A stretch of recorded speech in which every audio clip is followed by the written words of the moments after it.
And Sunspot 2737 has degraded. Looking weaker than it did yesterday at this time. And the solar wind has dropped off a cliff. And here's 1 day of real-time solar wind. We see the solar wind density's dropped all the way down to 1.56 protons per cubic centimeter. Phi angle is indicating no coronal hole magnetic connections. And the BTBZ is just pretty convergent there. Solar wind speed now down to 380 kilometers per second. Next we'll show you magnetosphere movies. First the velocity.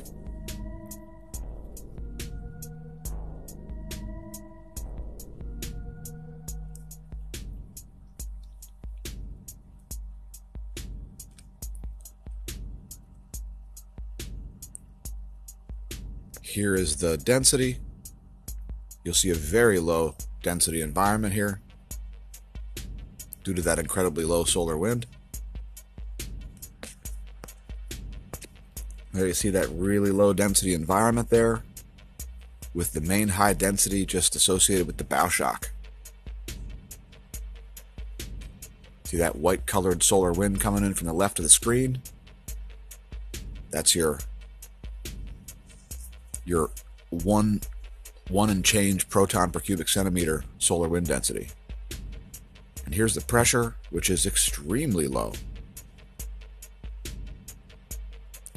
Very weak magnetosphere right now.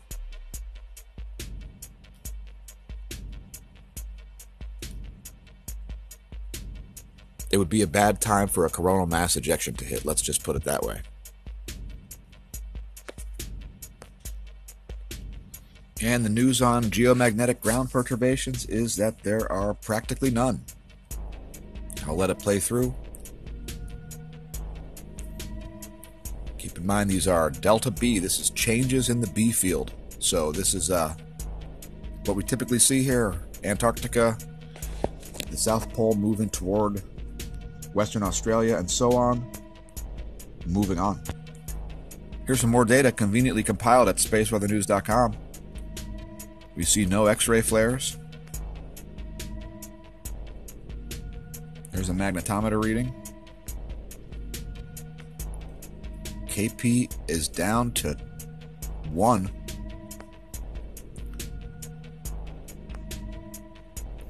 We see an oddly dipping electron flux there. Not sure on that one. I'm going to keep an eye on that throughout the day. No charging hazards. F2 layer is looking quite discharged, especially on the nighttime side. Actually on both sides. That's a very discharged F2 layer. The ionosphere is discharged just like the magnetosphere. And there are your very weak auroral forecasts. Pretty much in line with what we're seeing. And let's look at the Gong 2 data here. The top view ecliptic plane field plot. And this is 1 hour and 20 minutes long. I would note on the opposite side of the sun, we've got some activity going on here. You see that North Pole associated green colored field is attenuating all over the place. Probably due to that sunspot, which is no longer facing the Earth. And it should be coming into view as stereo A. So we'll take a look at that momentarily.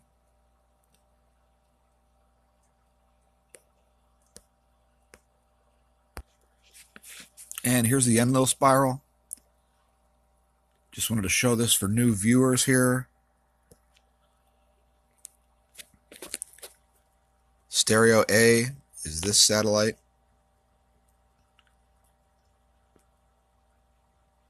And this is stereo B up here. That one's not working since 2014. And we're going to take a view, or we're looking in this orientation toward the sun and seeing a view like this. So let's take a look at that. All right, so here's a stereo A coronagraph. This is for yesterday and today. And we don't really see any activity on the far side happening yet. And certainly no Earth-facing coronal mass ejections in the past 2 days.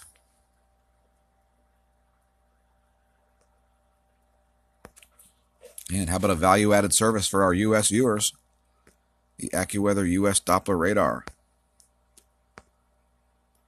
I know many of our viewers watch these videos first thing in the morning. Snow and rain over the central U.S. as if they needed more rain. Some heavy rains around Oregon, Northern California, Nevada, Florida Panhandle, Georgia, South Carolina. Anyway, there's a value-added service for you. And while we're on AccuWeather.com, why not look at the water vapor map, give you a better idea of what's going on in the upper atmosphere.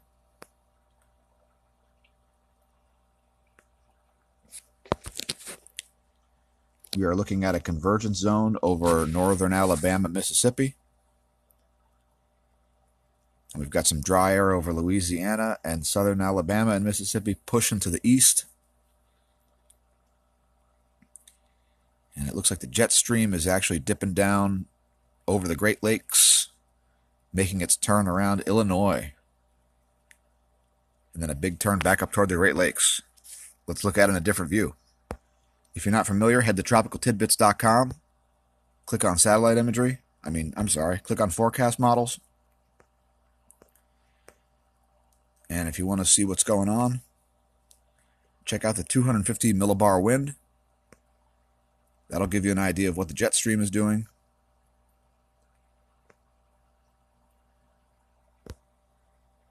And there's that jet stream. It's actually coming down to about Tennessee there before it makes its turn. Let's zoom out. Here's the whole northern hemisphere. And I would note that it is quite broken up, that jet stream.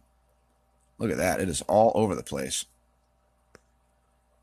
There's only really one strong portion, and that is way over by, what is that, south of China there. The rest of it is all very all over the place. Very chaotic. And we've got a section there over northern Canada where it's actually going east. East to west, that is.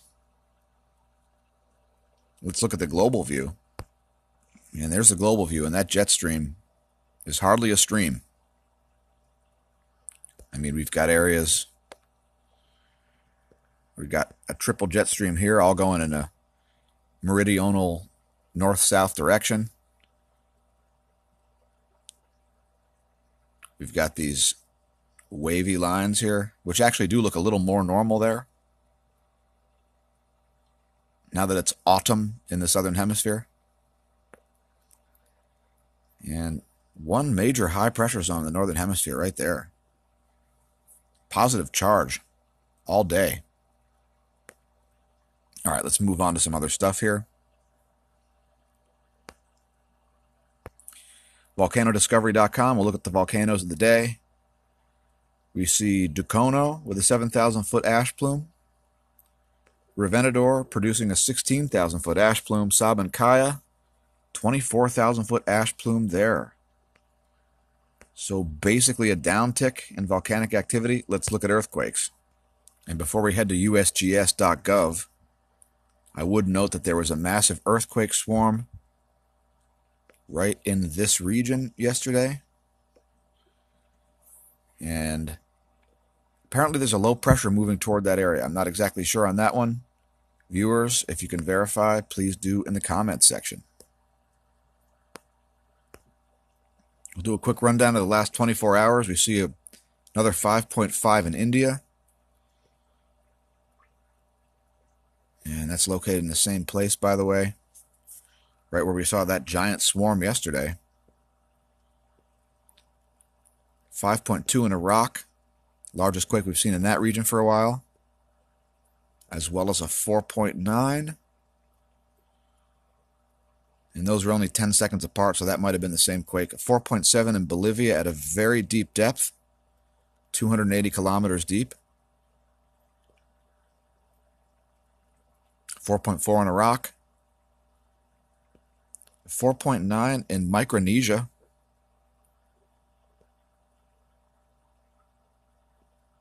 4.7 in Panama. 4.6 in the West Chile Rise. 4.7 in Indonesia. 4.9 in the South Indian Ocean. There's the largest quake of the day, 6.0, Mauritius, off the coast of Madagascar. And there's another 4.6 in Indonesia. 4.9 associated with the Kiska volcano. A lot of activity in the Aleutians for the past couple months. Also, we see a 4.9 in Indonesia. And that's the last quake of note. Moving on. Solar wind densities dropped down even lower during this creation of this video. And the 10.7 centimeter radio flux has dropped back down to 69. So, we still have seen above expectations here. And please update this graph. And let's look at some cosmic ray monitors here. First, Athens, Greece. There's the cosmic ray environment at Athens. Here's Mexico City. We saw some wild spikes in the cosmic rays yesterday. In fact, they picked up the highest reading in 30 days. Here's Oulu, Finland, showing a spike to a lesser degree. Here's DOMC Antarctica.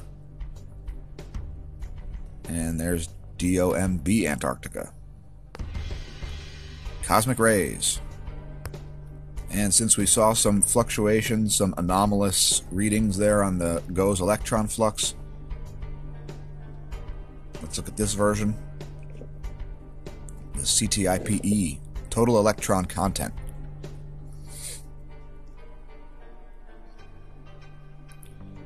And we see actually very low levels of GPS error over North America. So indeed, the dips in the electron flux are showing. Again, we use this to calculate satellite positions and to forecast GPS errors.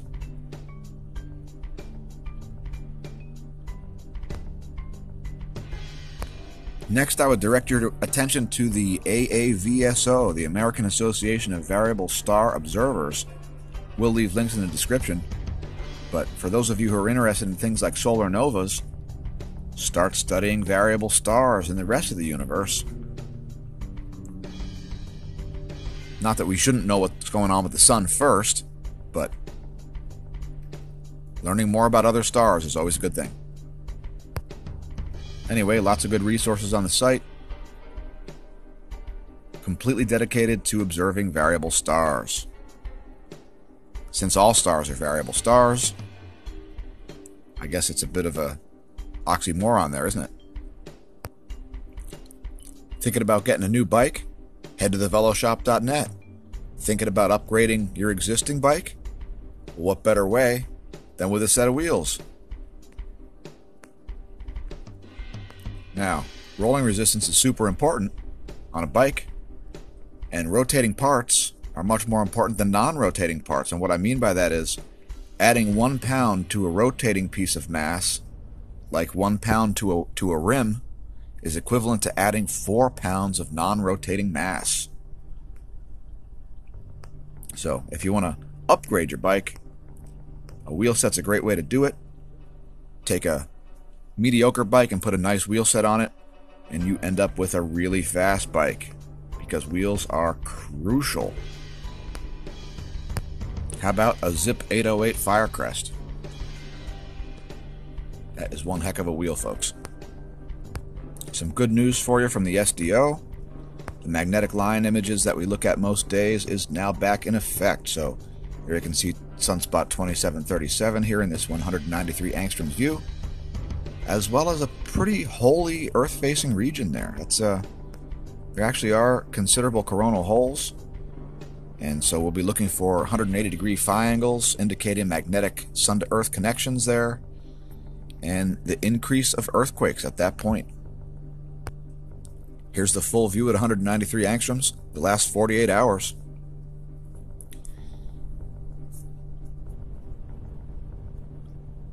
So thanks for tuning in, everybody. Thanks, donors. Thanks, subscribers. Please don't forget to like and share the videos. We implore you to share on your social media as we are shadow banned. Thank you, Eric Schmidt. Way to be objective, Google.